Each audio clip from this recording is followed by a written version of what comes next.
It's the 23rd century and mankind has made it to the stars. But it turns out it's not friendly up there, as tirade bandits have been attacking the border worlds, and there's only one group that the Republic can turn to help them: the Star Rangers. And welcome to Goldfish on Games. Star Rangers was developed and published by Interactive Magic in 1995 and was released just for MS-DOS. The box design is quite striking and also seems to be more squared off than what we're used to with some of their other games. Inside we find the game on a CD,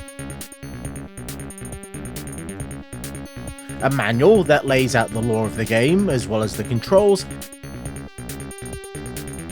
But if that's not enough, then there's also a quick reference guide, an advert for the strategy guide, the blue instruction guide for when you're having issues trying to get it to install, an addenda, as there was even more changes that didn't make it into the manual, and then an advert for a flight stick. And after following the install guide, we get a 3D rendered intro that seems to use a mix of in-game assets as well as its sound effects. And if you think this is going to be a Wing Commander style game with lots of video and a story, then I'm going to let you down now, as that isn't what this game was going for. As by default, the game will launch into its practice mode, which is a gauntlet style affair where an increasingly larger and more difficult waves of enemies will show up to attack you, and you just have to survive as long as possible. Which I think makes for a good place to go over some of the basics of the game. Now, if you played any flight sim before, then a lot of this will look and feel very familiar. This isn't attempting to break any new ground in the genre. We get the standard crosshairs in the middle of the screen with a leading indicator to give you an idea of where to shoot. To find the targeted enemy, we have a guide that comes off the reticle, but there's also a radar that will give you an idea of where they are, and we also get a bit of a hint from the wireframe that will show in the side of the screen.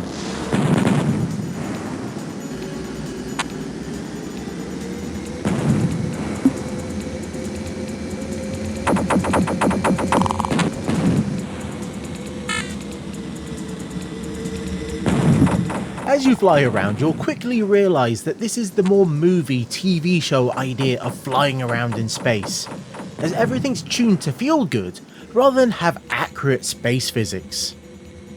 As you can quickly turn around and change direction, or even come to a complete stop just by turning off the engines. Graphically, the game is about similar to its contemporaries at the time. The space backgrounds are a little basic, but the models of the various craft look interesting, and they are all texture mapped.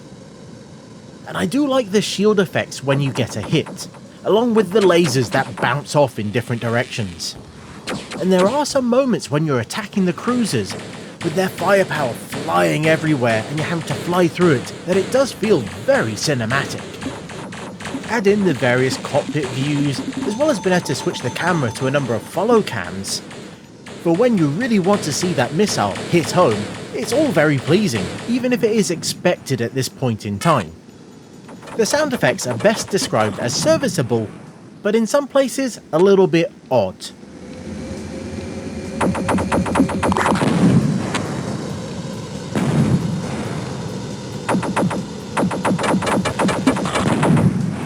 I'm not sure I would have gone with any of the ones they picked, but after a while, they do seem to sort of work. And there are unique sounds for all the enemy craft, as well as their weapons, so you can sort of work out what they are just from the sounds of them attacking you.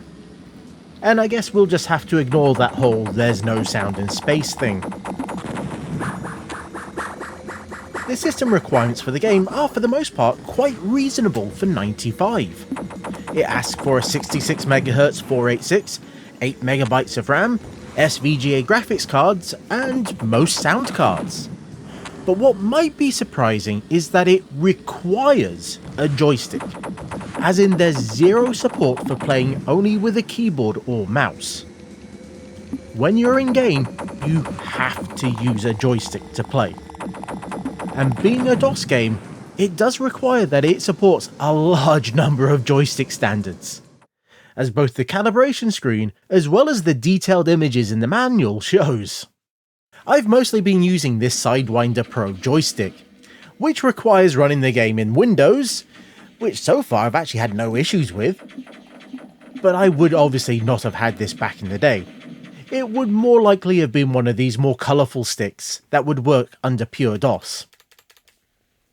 But I do like the feeling of having a working hat and throttle when I play this game. I just wish the rudder action worked as well, but instead you have to hold down a button and then push left and right for that. But enough of the practice mode, I hear you say. What's the campaign like? Well, it starts off with this small video sequence. Morning, Ranger. Glad to have you with us. Hope you're not too comfortable, though. We've been having some trouble with some Space Bandits lately, so grab yourself a wingman and pull some border patrol this morning. And drink it in, we won't get many of them. This is what we'll get for all of our missions, the computer terminal, which will give us a textual description of the mission at hand, and then we'll get to pick our wingman out of this motley selection. You can't pick your craft or your weapons, as you'll use the same ship through the entire game. Now, unlike something like Wing Commander, there is no set waypoints or patrols that you need to do. Instead, the missions tend to be more about taking out any enemy craft that show up, which could literally be anywhere on the map. So looking at the tactical situation is important, as you also don't have a perfect view of the quadrant, as there's this almost fog of war idea in place that limits what you can see to the light blue areas. You can extend these by flying into the darker bits, and then you can place your own transponder, and in later missions that will be required, as the enemies will attack them so they can try and hide their advances. And when the enemies start to show up, it's your job to decide who you go for, set the destination, and then travel over to take them down. Or you could wait for them to travel to you if you can guess where they're going to go. But they might be just trying to travel to the other side of the map, so you will have to try and intercept those ones. Now, all this travelling around would be a bit slow if it wasn't for the warp drive that our Republic RG-10 ship contains. Select the destination, hit the warp button, and then obviously it couldn't have been that simple, as you then have to fly through this warp tunnel. With the better you do at handling that, the closer to the target you will arrive. If the error rate gets too high, or if you manage to knock yourself out too early, you could end up anywhere on the map. Time does progress while you're going through warp, so you might have to guess where the enemy are going to be.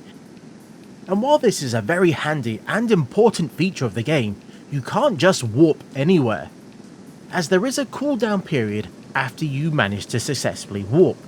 And it will also use up your energy, and depending on how long the mission is and how far you travel, you might have enough energy to be able to successfully complete the mission in one go. But for the longer ones, you will need to recharge, which requires you flying to one of the bases and then docking. You are cleared for docking.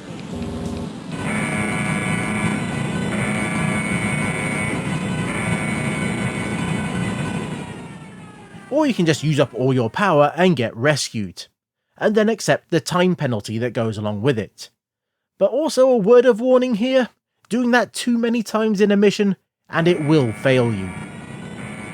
So trying to spot downtimes when you can go and get repaired and refill your energy is important, as is trying to work out the best order to take on the waves.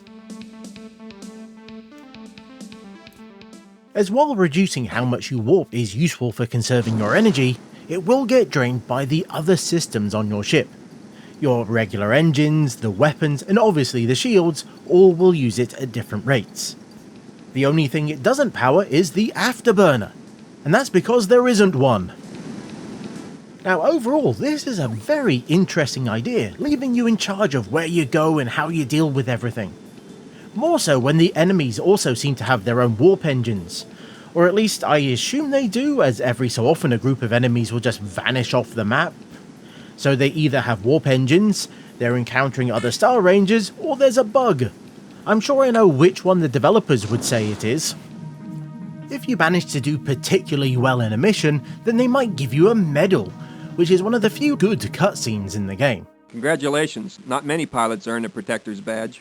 But outright fail or do really badly, then you're more likely to get told off. What in the world do you think you're doing? I can't believe we send you out there in a 30 million credit ship and all you can do is get... And there are far more video sequences for you failing than there are for doing well. But that is mostly a result of the basic story being told via the mission text. And the first few missions? Well, they are a variation on a theme. You launch from a base, you get attacked right away, and then you have to jump around the system protecting the multiple somethings. Now that might be bases or transport ships, or even both. And while it appears that it'll let you save at any point, it really just acts as a checkpoint and will take you back to the start of the mission when you load them. As hinted at before, there are a limited range of weapons in the game, and you have no real control over what you have. There are 3 main cannons that you'll always have access to. The CT-8 Plasma Cannon. Now this mostly just fires forward and has a high rate of fire as well as accuracy and power.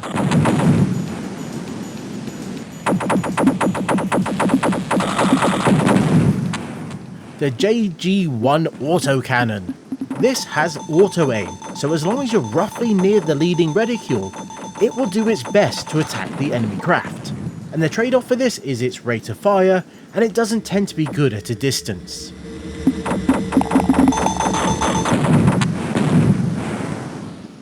And the final gun is the DD-6 Sharp Stick. Now these are actually just missiles, but they are fired like guns, and as such you actually have a limited number that you can use. But they do have the highest damage and range, but the ammo is very limited. We do also have a range of heavier weapons, and these will be provided for us based on the mission. They mostly fall into 2 categories, missiles and torpedoes. Missiles tend to be for other ships that will be faster and more maneuverable, and the torpedoes are for those larger capital ships and bases, due to them being slower. But these are also typically not guided. So if you manage to line up a shot and get it to hit, it will do massive damage, to the extent that it can take out other nearby ships. And this is one thing that the game does that's quite interesting, its damage model. As when a craft explodes, it can do damage if you're too close to it. They also tend to leave behind debris that you'll want to avoid. And I swear I've done more damage to my ship through flying through and exploding remains of an enemy than they managed to do to me. I've also managed to take myself out using some of the larger tactical nukes against bases. There are 17 missions in the game, and as we go they will start to add in more direct attack objectives, like trying to take down a base with all the support craft around it, or finding and destroying all the enemy transports. Now the variety of the missions aren't huge, which is something you can also say about the maps themselves. Now technically there's a lot of different maps, but really it's just that same square grid map that you'll always get, and it's just where the transponder buoys are, as well as the various star bases and things you need to deal with. There aren't really any discernible landmarks in the game. You never see planets, suns, asteroid fields, or even a nebula or something. It really comes down to what waves of enemies the game will send at you.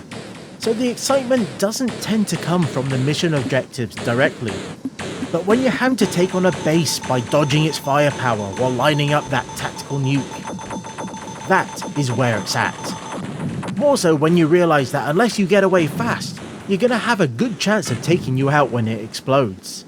It's also quite the thrill when you're trying to deal with a group of enemies, and then you get an alert from one of the bases letting you know they've detected baddies. And if you lose a base, well that might mean you lose the only place that you can get repaired and rearmed. Now due to how the missions are designed, knowing when you've completed them isn't always obvious, as you might have cleared all the enemies that you can see, but it still continues for some reason. Now I'm guessing they might be heading off the map and they're in the fogged out areas, so you have no idea where they are. and it's not until every enemy is either destroyed or they've left the mission area that the game will register that the mission is over. So you might end up waiting around for that mission complete message to show up on the HUD.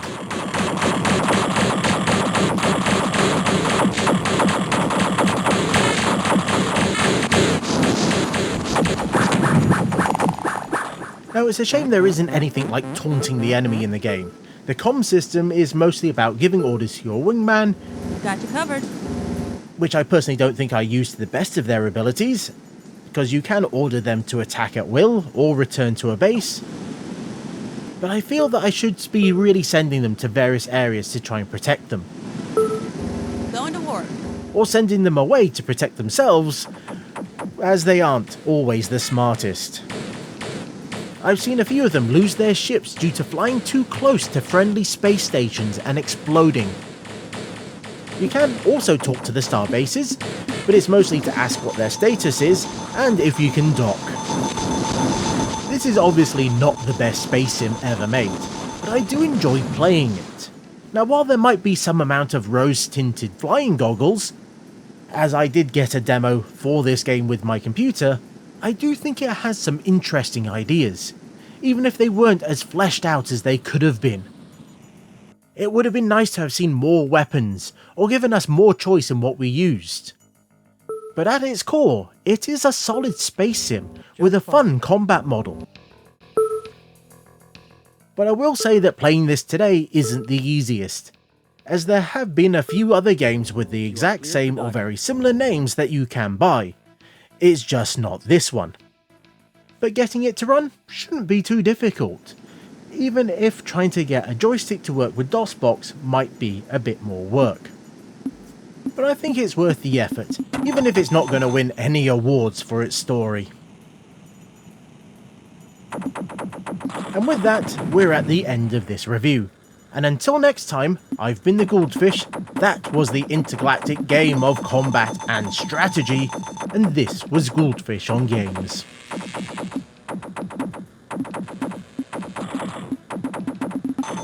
Thanks for watching. I hope you enjoyed this video, as I had a lot of fun going back to this game and replaying it. And if you did, then you might consider using that thumbs up button. Or if you really enjoyed it, then there's a subscribe button that can tell you when I release new videos. But if you're not sure about that yet, then there should be 2 links on the screen for other game reviews that I've done. So hopefully, I'll see you again in another video.